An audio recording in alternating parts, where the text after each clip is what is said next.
Hi, this is Jeff, local SEO expert here at Pain-Free Dental Marketing.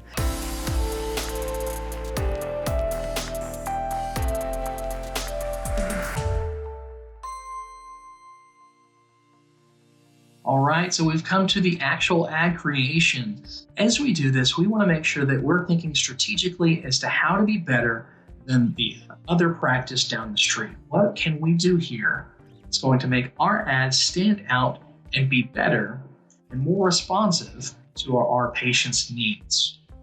Step number one is understanding what most practices do and taking it to the next level. Most practices do a basic text ad, and that is literally telling Google, here are 3 headlines and 2 descriptions. This is what I want my ad to say, verbatim, sentence after sentence. Don't change anything. This is what I want.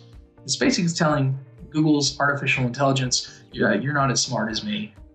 This is what I want. But as marketers, we've learned that artificial intelligence is getting better and better at doing these types of targeting better than any other human being can do. So we're going to take it to the next level, and we are going to move past traditional text ads and move into what's called responsive search ads.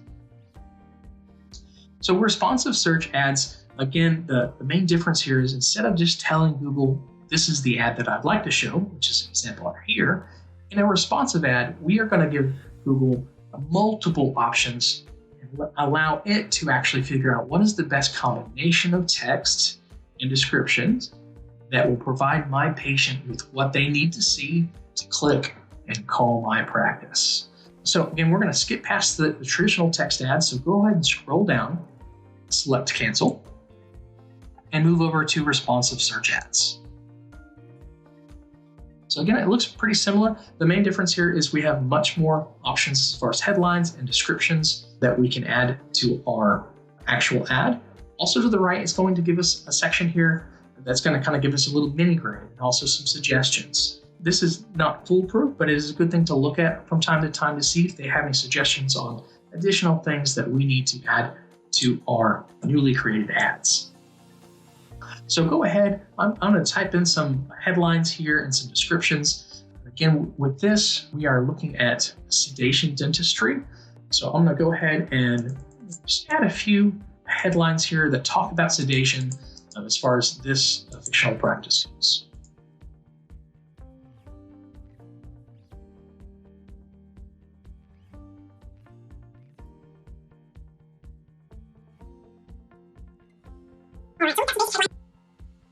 All right, so we've got some basic headlines in here. Again, you want to fill out as many of these as possible. They allow you to go up to 10. One nice trick here that you're going to see from most professional ads is that each one of these words needs to be capitalized at the very beginning. So again, that's one key telling that you can see who has created ads before is in the headlines. They need to have capitalization through for each word. All right, so in descriptions, again, this is an opportunity to describe the services that you provide, why they're better than someone else's. So again, I give you a little bit more room here to describe the services up to 90 characters. Again, in here, you actually don't need to do capitalization for each word. Create a couple different descriptions. They require at least 2. Again, you can add more down here. Right. Now, if you're not huge into the creation of text, what's great too is once you click on each one of these, they do give you additional suggestions as to description options. So it's actually going to read your website and say, oh, this is what it's about. Maybe you'd like to describe it here. A little bit of extra information there. Again, it's going to tell you we need more headlines, we need more keywords that we're targeting within the headlines. So it's going to give you some suggestions here. Right. So again, fill that out to the best of your ability for each ad group. If you've created multiple ad groups already, again, it'll have the option to go through each one and create this responsive ad for each of your ad groups. Right. So once you do that, you will see kind of an example here of the responsive ad. And we're going to go ahead and save and continue. Now, the last portion of this is actually adding in your payment information. We're going to go ahead and skip through this, but again, you're going to want to fill out the name of your practice, the credit card that you'd like to use, and the basic information about your practice here. All right, now that you've entered in your billing information, I can show you around just a little bit of this ad campaign and make that little bit of tweak that we talked about earlier in regards to spending and how we're going to allocate the budget towards your business hours. This is the actual campaign that we created in the individual ad groups that are within that campaign. And again, for this practice, we have several that are turned off because we're not wanting to advertise for them at the moment, but we may down the road.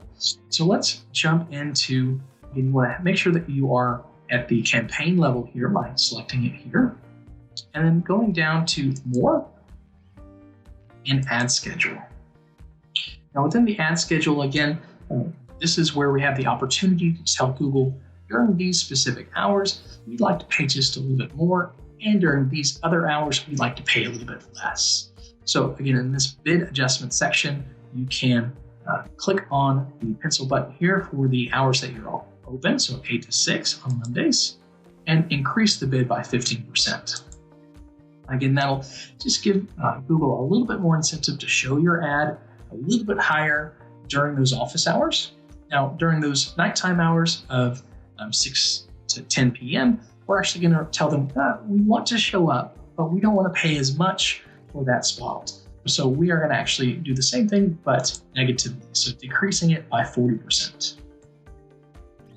Lastly, on the weekends, again, if you have Saturday hours, you can increase the budget there. But for instance, this practice is not open on Sunday, so we're going to decrease it on the weekends. And we still want to show up, but we don't want to pay as much for that spot since no one is going to be answering the phones on Sunday. So we'll decrease it during those weekend hours by 85%. All right. So now that you have updated all of your hours, your ad campaign is running, the last thing I'd like for you to double check is the location. Again, you want to make sure that you are targeting your specific location and that you haven't made your area too big. Again, based off your batch geo information, you can target the area around your practice depending on how far they're driving to reach your practice. All right. So our Google campaign is now set up. In future videos, we will go into a little bit more detail with some additional targeting and conversion options down the road. That was pain-free, wasn't it? And you did it yourself.